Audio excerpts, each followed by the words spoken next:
ठरलं तर मग मालिकेच्या 18 सप्टेंबरच्या भागामध्ये अर्जुन हा रिक्रिएशन करत असतो. त्यावेळी प्रिया अर्जुनला सर्व काही सांगत असते की विलासचा खून कशा प्रकारे झाला, परंतु प्रिया खोटच सांगत असते. प्रियाने ज्यावेळी सांगितलेलं असतं की मधुभाऊने विलास काकांवरती गोळी झाडली, तेव्हा अर्जुन म्हणतो की मग त्यावेळी जर तुम्ही इथेच मागे लपून बसल्या होत्या तर तुम्ही आरडाओरडा का नाही केला.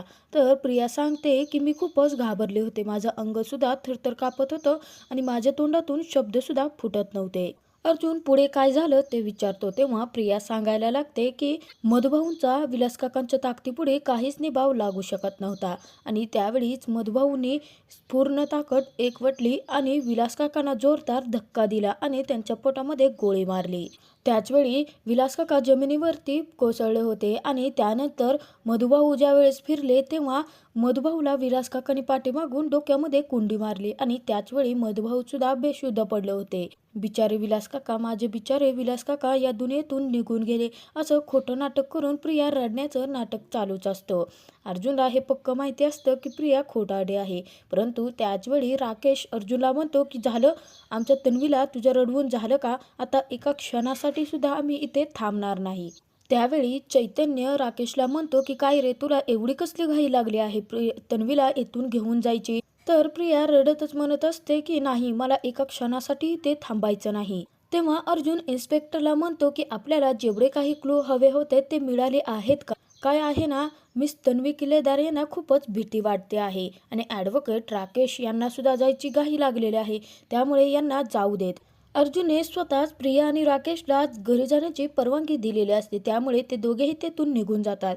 तर चैतन्य अर्जुनला म्हणतो, काय रे अर्जुन, तुला जेवढी काही क्लू हवे होते ते मिळाले आहेत का, म्हणजे तू यांना लगेचच जाऊ दिलंस. तेव्हा अर्जुन म्हणतो हो, आपल्याला 2-3 क्लू भेटले आहेत.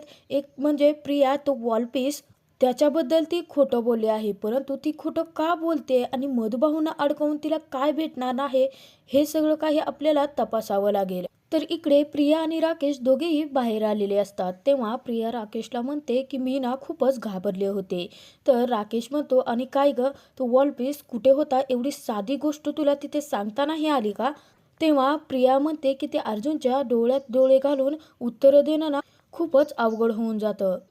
प्रिया राकेशला म्हणते, आणि काय रे, तू मला इतका वेळ एवढं सुनवतोय, तुला साधी प्रोसिजर कशी असते ते सांगता आलं नाही. आणि काय तर म्हणे ॲडव्होकेट राकेश किल्लेदार. तेव्हा राकेश तिला म्हणतो हां चल चल. तर प्रिया म्हणते चल ते जाऊ दे, तुझा बाप तुझ्या घरी वाट पाहत असेल. तर राकेश प्रियाला म्हणतोय बाप काय म्हणतेस ग. तर इकडे आश्रमातून सर्व पोलीस, अर्जुन हे आणि चैतन्य हे सर्वच जण बाहेर आलेले असतात. चैतन्य आपल्या मोबाईलमधील आसपासचे सर्व काही शूटिंग काढत असतो. त्याचवेळी सायली इकडे विचार करत असते, रिक्रिएशन झालं असेल का, काय करू, अर्जुन सरांना मी कॉल करू की नको. नाही नाही, मी पहिल्यांदा चैतन्य सरांना फोन करते, म्हणजे मॅसेज करते, आणि जर काम झालं असेल तर सरांना फोन करून विचारते. तेव्हा सायली चैतन्यला मेसेज करते की रिक्रिएशन झालं आहे का. त्यावेळी चैतन्य म्हणतो की हो झालं आहे. तर सायली खूपच खुश होते. तर इकडे महिपती त्याच्या माणसावरती खूपच भडकलेला असतो आणि तो त्याला बेदम मारहाण करत म्हणतो की तुला त्याच वेळी तो ऐवज तेथून हलवायला सांगितला होता. आता तो अर्जुन सुभेदार आश्रमामध्ये गेला आहे आणि त्याच्या हाती जर तो ऐवज लागला तर आपण 100% अडकू. त्यावेळी महिपतीचा तो माणूस महिपतीला सांगतो की आम्ही तो ऐवज हलवण्यासाठी आश्रमात गेलो होतो, परंतु तिथे पोलिसांचा जबरदस्त पहारा होता, त्याचमुळे आम्हाला काही करता आलं नाही. तेव्हा महिपती त्याला रागवतच म्हणतो की तू इथून निघून जा, माझ्या तोंडासमोरून निघून जा, नाहीतर तुझा कोतळाच बाहेर काढेन. आणि तो एका दुसऱ्याच व्यक्तीला फोन करतो आणि त्याला सांगायला लागतो की आश्रमात जे काही ऐवज लपवलं आहे तेथून तो हलवायचा. तर इकडे सर्वांचं रिक्रिएशन झालेलं असतं, पोलीससुद्धा निघालेलेच असतात. इतक्यात अर्जुनला सायलीचा फोन येत असतो. तेव्हा अर्जुन चैतन्यला म्हणतो, मिसेस सायली मला आत्ता का फोन करतायत. तर चैतन्य म्हणतो, अरे अर्जुन उचल ना फोन. बिचारी सायली, ते काय झालं आहे त्याचे सुद्धा खूप सारे प्रश्न तिच्या मनामध्ये असतील, उचल ना फोन. त्यावेळी अर्जुन हसतच चैतन्याला म्हणायला लागतो की मिसेस सायलीना ना जरा सुद्धा पेशन्स नाहीये. आश्रमाच्या बाबतीत कोणतीही गोष्ट असेल का खूपच उत्सुक होतात. तर चैतन्य म्हणतो की तिकडे सायली खूपच टेन्शनमध्ये असेल आणि तू हसतोय इथे. सायलीने अर्जुनला फोन केलेला असतो. अर्जुन फोन उचलतो तेव्हा सायली म्हणते, काय झालं सर? आश्रमामध्ये सर्व काही नीट झालं ना? प्रिया खोटं बोलते आहे हे समजलं ना? मधुभाऊ निर्दोष सुटणार का? हे सर्व काही प्रश्नाचा भडीमार चालूच असतो. तेव्हा अर्जुन म्हणतो, मिसेस सायली जरा श्वास घ्या. अहो, आपल्याला जेवढे काही क्लू हवे होते, म्हणजे जे काही पुरावे हवे होते ना, ते मिळाले आहेत. बाकीचं सर्व काही मी घरी आल्यानंतर तुमच्याशी बोलतो. अर्जुन सायलीसोबत ज्यावेळी फोनवरती बोलत असतो त्यावेळी अर्जुनला समोरच एक झाड लावलेलं दिसतं आणि तेथील मातीसुद्धा उकरलेली असते. तेव्हा अर्जुन चैतन्याला म्हणतो, अरे चैतन्य इकडे ये, इथे बघ काय आहे.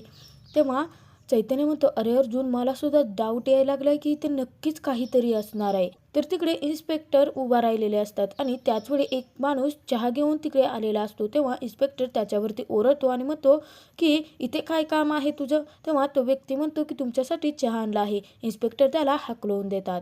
त्यावेळी चैतन्य इन्स्पेक्टर साहेबांकडे येतो आणि त्यांना म्हणायला लागतो की इन्स्पेक्टर साहेब, माझ्यासोबत जरा चलता का? कारण तिथे काहीतरी आहे असं आम्हाला डाऊट आहे. तेव्हा ते इन्स्पेक्टर चैतन्यसोबत जातात. तर इकडे महिपतीने त्या माणसाला फोन केलेला असतो.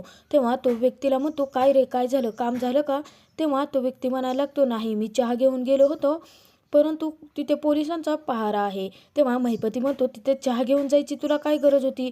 हे सर्व काही साक्षी ऐकते आणि साक्षी म्हणते, यावेळी सुद्धा अण्णाने काहीतरी गडबड नक्कीच करून ठेवली आहे. मला लवकरात लवकर पाहावं लागेल. तर तिकडे चैतन्य इन्स्पेक्टर साहेबांसोबत तो गड्डा उकरत असतो आणि त्यावेळी त्यांच्या हातात एक शर्ट लागतो. तेव्हा इन्स्पेक्टर साहेब अर्जुनला म्हणतात, अहो साहेब, काही नसेल म्हणजे वाऱ्याने तो शर्ट इकडे उडून आला असेल आणि पाऊस पडला आहे ना, त्यामुळे त्याच्यावरती माती साचली असेल, असं म्हणून ते सर्वच जण तिथून निघून जातात. परंतु जिथे बॉडी पुरलेली असते तिथे मात्र कोणीही लक्ष देत नाही. तर इकडे रविराज घरी परत आलेले असतात आणि ते खूपच टेन्शनमध्ये असतात. कारण आश्रमामध्ये काय झालं आहे, प्रियाने काय सांगितले आहे, काय साक्ष दिली आहे, या सर्वांचा ते विचार करत असतात. तेव्हा सुमन म्हणते की अहो भाऊजी, आपली तन्वी येईल आणि तुम्ही एवढी काळजी नका करू. इतक्यातच तिथे प्रिया आलेली असते. तेव्हा रविराज तिला प्रश्न विचारायला चालू करतात. तर प्रिया सांगते की तू अर्जुना काही विचित्र प्रश्न विचारून मला अडकवण्याचा प्रयत्न करत होता, परंतु मी सुद्धा त्याला सरळ उत्तरं दिली. बाबा, मी अजिबातच घाबरले नाही. जे जसं घडलं होतं अगदी तसंच खरं सर्व काही मी सांगितलं. तेव्हा सुमन प्रियाला पाणी देते आणि सुमन प्रियाला म्हणते की अगं राकेश, तुझा भाऊ तुझ्यासोबत आला होता ना, तुला त्याची मदतच झाली असेल ना? तेव्हा राकेश म्हणायला लागतो, हो, त्या अर्जुनने ना तन्वीवरती आवाज ओरडला होता, परंतु मी सुद्धा त्याला ठणकावून सांगितलं की माझ्या बहिणीवरती आवाज उचलायचा नाही, कारण मी माझ्या बहिणीच्या बाजूने खंबीरपणे उभा आहे. प्रिया रविराजला म्हणते की बाबा, तुम्ही आईला शोधायला गेला होतात ना, भेटली का? काय झालं तिथे? तेव्हा रविराज म्हणतात की ती जी मुलगी आम्हाला माहिती देणार होती ना, तिने सांगितलं होतं की प्रतिमा तिला एस टी स्टँडवर जवळ दिसली होती आणि आम्ही अख्खं एस टी स्टँड पालतं घातलं, परंतु तिथे आम्हाला प्रतिमा भेटलीच नाही. तेव्हा प्रिया म्हणते, अरे वाईट झालं. तर रविराज म्हणतो की अगं तन्वी, वाईट नाही झालं. प्रत्येक गोष्टीमध्ये ना चांगली गोष्ट ही शोधायची असते आणि आता प्रतिमा तर सर्व लोकांना दिसायला लागली आहे. हळूहळू ते आपल्याला लवकरच भेटेल. तर इकडे चैतन्य आणि अर्जुन घरी येण्यासाठी निघालेलेच असतात. तेव्हा चैतन्य अर्जुनला म्हणतो, तुला काय वाटतं अर्जुन, प्रिया खरंच खोटं बोलत असेल ना? तेव्हा अर्जुन म्हणतो की हो, कारण तिनं जे उलट उत्तरं किंवा चुकीची उत्तरं दिली आहेत त्याच्यावरून मला असं वाटतंय चैतन्य की नक्कीच तन्वी खोटं बोलते आहे. तेव्हा चैतन्य म्हणतो, म्हणजे तुला असं म्हणायचं आहे की ती खोटं बोलते आहे? तर अर्जुन म्हणतो, म्हणजे जर खून होताना पाहिलेलं माणूस असं घाबरत आणि चुकीची उत्तरं का देईल? तो सरळ सरळ जे घडलं आहे तेच सांगेन ना. परंतु मला तन्वीची ती अवस्था पाहून असं वाटलं की ती नक्कीच कोणाच्या तरी सांगण्यावरून मला ही उत्तरं चुकीची देते किंवा आपल्यापासून सर्व काही लपवते आहे. तर त्याचवेळी चैतन्य म्हणजे आपल्याला जे क्लू मिळाले आहे त्यावरून आपण माहिती घेऊ शकतो. त्यावेळी अर्जुन म्हणतो, हो.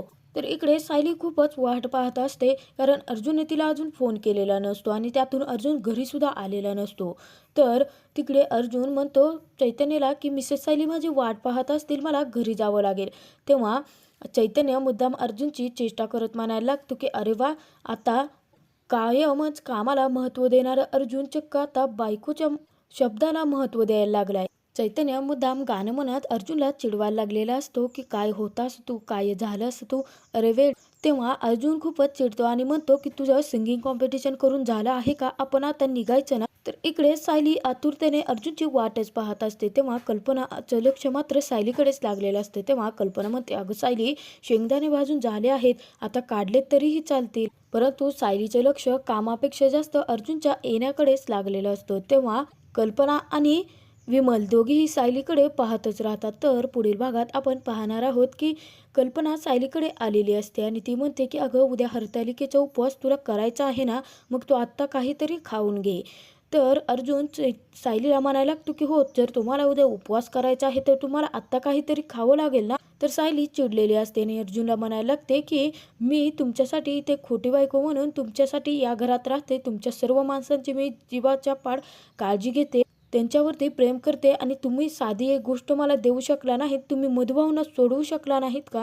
आता तर मी तुमच्यासाठी उपवासही करणार नाही आणि काही खाणारही नाही. असं रागानेच बोलत सायली बेडवरती झोपते, परंतु ती रडायला लागलेली असते. तेव्हा अर्जुनला प्रश्न पडतो की आता मिसेस सायलीने जर उपवास नाही केला तर मी घरातल्या बाकीच्या लोकांना काय उत्तर देणार आहे.